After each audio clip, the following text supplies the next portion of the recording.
True innovation is a lonely road, but when you see your singular vision come to life, every sacrifice, every late night, it's all worth it. The words echoed in the cavernous conference hall, spoken by my best friend, Zane. He was on stage, bathed in the sharp, white-blue light of a single spotlight, accepting the Innovator of the Year award for the app we were supposed to have built together. The light caught the edge of his teeth as he smiled, a predatory gleam that made my stomach clench. He looked out over the 300 faces in the audience, his eyes skipping right over mine. My own voice, quiet and just for me, was a single cold stone dropped into a well. He always was a good storyteller. We met at a university design sprint, a caffeine-fueled 24-hour marathon of ideas and code. I had the concept for Nestor, a hyper-personalized organizational tool that learned your habits. But I couldn't sell a glass of water in a desert. Zane had the charisma. He could charm a brick wall into giving him its wallet. We bonded over a shared love for brutalist architecture and terrible instant ramen at 3 in the morning. I remember the night the core logic for Nestor finally clicked. We were in my tiny apartment, scribbling on a giant whiteboard, the air thick with the smell of dry erase markers. When I drew the final connecting arrow, he grabbed my shoulders, his eyes electric. "This is it, Ro. This is our future." The first red flag was so small I barely registered it. He was presenting an early prototype to our mentor, Professor Miles. He kept saying, "My idea, my concept." When I brought it up later, he just laughed it off, draping an arm around me. "Relax," he said. "It's just for the grade. We're a team. It doesn't matter who says what." I believed him. It was easier to believe him.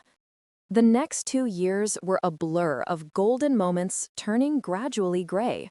We got a small seed grant, $75,000, and a cramped studio space above a bakery that always smelled of burnt sugar. Our life was a montage of Moleskine notebooks filled with my frantic wireframes, late nights illuminated by the blue glow of my monitors, and the constant ping of our shared Slack channel. I was the engine, writing thousands of lines of code, refining the user interface until my eyes burned. Zane was the face. He took the meetings, networked at rooftop bars, and curated an Instagram feed full of artfully staged photos of him grinding at expensive coffee shops, with a laptop that was usually closed. The imbalance grew slowly. He started introducing me not as his co-founder, but as his lead dev. He'd say things like, "Rowan is a genius, a total wizard with the code. I handle the big picture stuff." I rationalized it. He was better at the branding, the talk. We were playing to our strengths. Then came the small betrayals. A magazine feature on rising tech stars that only quoted him, a panel discussion I was supposed to be on but was replaced at the last minute because of a scheduling conflict he had apparently tried to fix. Each time, he had a flawless, charming excuse. Each time, I felt a little smaller. The real discovery was accidental and utterly mundane. I was trying to log into our shared Google Drive to pull some financial projections, and my access was denied. I texted him. He replied an hour later, "Sorry, IT security upgrade. We'll fix it tomorrow." Something about the breezy dismissal made my blood run cold. That night, an automated email from LegalZoom landed in my inbox, a forgotten notification from an account I'd set up years ago. "Your document, S Corp formation for Nestor Innovations, has been updated by Zane Vance." I clicked the link. He was listed as 100% owner, sole director. My name was nowhere. He hadn't just removed me from a drive. He had legally erased me from our entire history. I didn't confront him. I went quiet. For 2 weeks, I became a digital ghost, scouring the shared backup server he'd long forgotten we had. It was all there, A revised business plan that painted me as a difficult freelancer we were planning to phase out. Emails to a venture capital firm, Quantum Leap Ventures, where he took sole credit for every line of code, every design choice. He had even moved the entire $75,000 grant into a new corporate account under his name alone.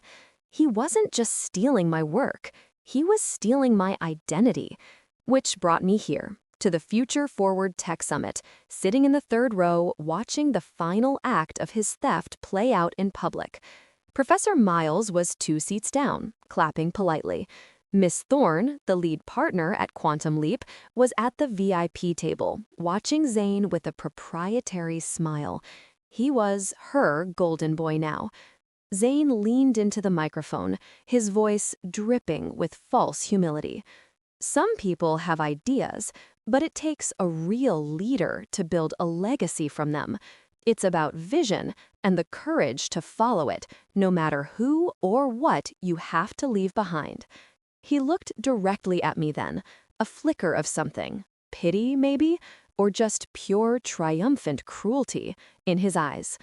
I want to thank my team, of course, for their support in executing my vision. The polite applause washed over me, a distant, roaring sound. In that moment, as he held up the sleek glass award, I felt nothing. The anger, the hurt, it all froze, crystallizing into a single, sharp point of clarity. My plan didn't begin. It was simply there, fully formed. And as the conference screen behind him cycled through slides from his presentation, I saw it, a tiny detail so insignificant he would never have noticed. In the bottom right corner of his master slide template was a small geometric bird icon. It was a personal watermark I'd designed years ago, a digital signature I embedded in the foundation of every project I ever built. He had built his entire lie on my foundation. And he hadn't even bothered to sweep the floor. 2 days later, I was in the downtown offices of Vega and Associates, sitting opposite a woman with a razor-sharp haircut and an even sharper gaze. Miss Vega listened without interruption, her fingers steepled. When I finished, she nodded once. "He's banking on you being too emotional or too broke to fight," she said. "We'll use that." The retainer was $20,000. I cashed out the only stocks I owned and took a loan from my parents I wasn't sure I could ever repay. The next 6 weeks were a masterclass in controlled strategy. Miss Vega's team was meticulous. We compiled the evidence. First, the GitHub commit logs, showing 4,128 hours of my work versus 72 of his, most of which were cosmetic text changes. Second, the original co-signed grant application that defined us as 50-50 partners. Third, the sworn affidavit from Professor Miles, confirming he had seen my initial concept a year before Zane was even involved. Fourth, the server logs from our old backup drive, with pristine copies of Zane's deceitful emails. Fifth, the metadata from my little bird icon, proving its creation on my laptop 18 months prior. And the final, beautiful, ironic piece, the name Nestor. Zane had told investors it was a classical reference to the wise counselor in the Odyssey. It wasn't. Nestor was the name of the scruffy, one-eyed terrier I'd had as a kid. I had the vet records and a dozen faded photographs to prove it. The one close call came a week before the end. A text from Zane lit up my phone. "Hey, I know the awards were probably weird for you. Let's grab a coffee. I want to make sure you land on your feet." The sheer audacity of it made my hands shake. I typed out a furious reply, my thumb hovering over the send button. Miss Vega's voice echoed in my head. Radio silence. "Let him think you're broken." I deleted the message.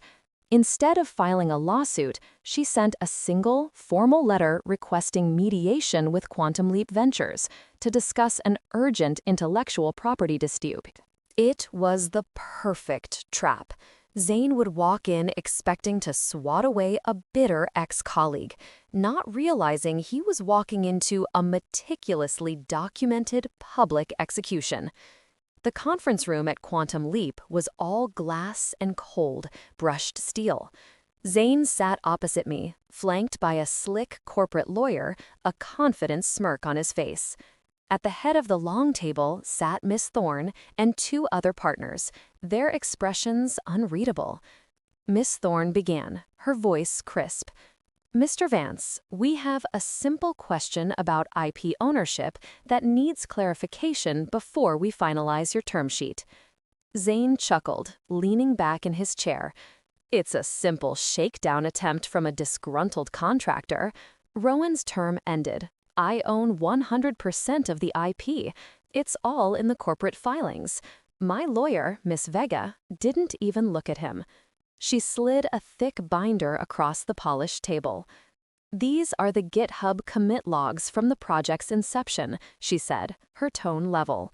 "They show my client was the sole author of over 95% of the application." She followed it with the co-signed grant application. Zain's smirk faltered. His lawyer started shuffling papers. "And finally," Miss Vega said, clicking a button on her laptop. The projector flared to life, showing a slide from Zain's award presentation. She zoomed in on the tiny bird icon. This vector file was created by my client on her personal machine on October 14th, 2 years ago. It's embedded in the master template you stole. And one last thing. For the record, Nestor was her dog. The screen changed to a photo of a goofy, one-eyed terrier. The color drained from Zain's face. He looked at Miss Thorne, whose expression had hardened into something between fury and disgust. The partners didn't look at him at all. They looked at me. "What is it you want, Rowan?" Miss Thorne asked. I met Zain's terrified gaze for the first time all day. "I want what's mine." The fallout was swift and brutal. Quantum Leap didn't just pull their investment. They quietly blacklisted Zain across the valley. The settlement was signed within 48 hours to avoid a public lawsuit. I received 85% ownership of the company and all associated IP. Zain was forced to personally repay the full $75,000 grant he'd misappropriated, plus my legal fees. His meticulously crafted online persona vanished overnight. His Instagram went private, his LinkedIn profile was deleted. He was a ghost. 6 months later, I saw him through the window of a Starbucks, not one of the cool artisanal places he used to frequent, but a generic one in a suburban strip mall. He was wiping down a counter, his shoulders slumped in a cheap polyester uniform. He looked tired and small. He didn't see me. My own life began to grow.